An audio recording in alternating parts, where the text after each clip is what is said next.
History proves it. The greatest leaders didn't rely on power, wealth, or luck. They had something far more powerful: the ability to stay calm in chaos, to think when others panic, to lead when others crumble. And you know what their secret was? Stoicism. But here's the brutal truth. Most people never tap into their true power. You know why?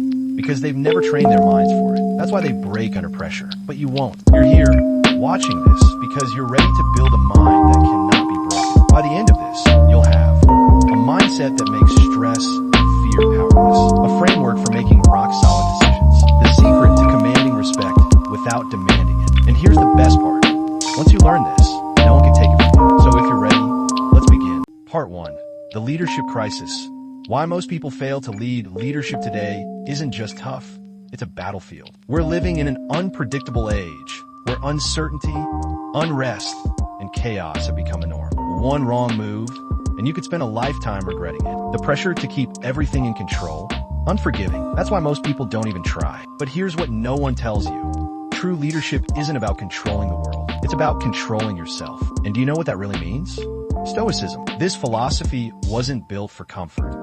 It was forged in crisis, tested in chaos, and mastered by history's greatest leaders. In a world where weak leadership is the norm, a stoic leader stands unshaken. If you're ready to become unbreakable, keep watching. Part 2.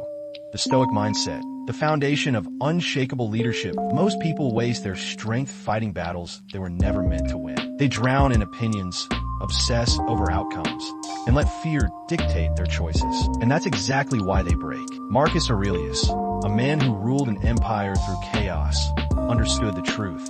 You have power over your mind, not outside events. Realize this, and you will find strength. This is the essence of Stoicism. Control what you can, surrender what you can't. The moment you stop chasing control over the uncontrollable, you reclaim your power. The moment you stop wasting energy on things that don't matter, you unlock the strength to face what does. So, ask yourself, are you still fighting battles you can't win? Or are you ready to command the only thing that ever belonged to you? Because the second you do, nothing will shake you. Part 3. Emotional mastery. How to stay strong when others break. Fear isn't the enemy. Stress isn't the problem. The real danger? Letting emotions control you. Most people crack under pressure. They let anger make their decisions, fear dictate their actions, and doubt hold them back. Great leaders? They train their emotions like warriors train their bodies. This is where Stoicism introduces something radical: voluntary discomfort. The practice of putting yourself in controlled hardship so that real adversity never shakes you. Seneca once said, "Difficulties strengthen the mind as labor does the body." So, here's your first training exercise. Handle criticism without reacting. The next time someone insults you, don't defend, don't explain. Pause, breathe, observe. Feel the anger rise, but don't act on it. This isn't weakness, this is control. Because the leader who masters their emotions becomes unbreakable. Part 4. Stoic decision-making. How to lead with clarity and confidence. Weak leaders operate on anger, fear, or pressure, and that's why everything falls apart too suddenly. Their entire cycle of failure is the same. Rush, react, regret. But great leaders? They pause. They don't let emotions hijack their judgment. They step back, analyze, and decide with precision. This is what separates those who lead from those who collapse. Marcus Aurelius lived by this rule. When chaos surrounded him, he asked himself, is this within my control? Am I acting on reason or emotion? What would the wisest version of me do? This wasn't just philosophy, it was survival. Rome faced wars, plagues, betrayal, yet he never lost his clarity. And here's the truth. The ability to pause before reacting is the ultimate leadership skill. Next time you're under pressure, breathe. Step back. Ask yourself, am I reacting or am I leading? Because the leader who controls their decisions controls their future. Part 5. Leading with authority. The power of measured words. Weak leaders talk to be heard. Great leaders speak to be understood. True authority doesn't come from shouting.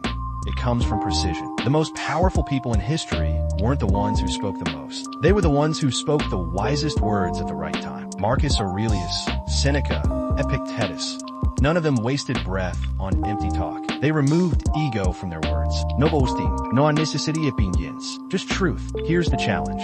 For the next 24 hours, speak only with purpose. O no planning. No empty small talk. No speaking just to fill silence. Instead, think before you speak. Weigh your words. Make every sentence count, because the loudest person in the room isn't the most powerful.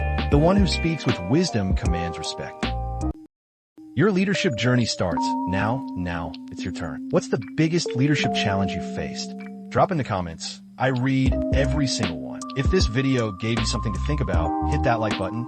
It helps more people find this message. And if you're serious about building unshakable leadership, subscribe now and turn on notifications so you never miss a lesson. One final thought. The world doesn't shape great leaders. Great leaders shape the world. The question is, will you be one of them?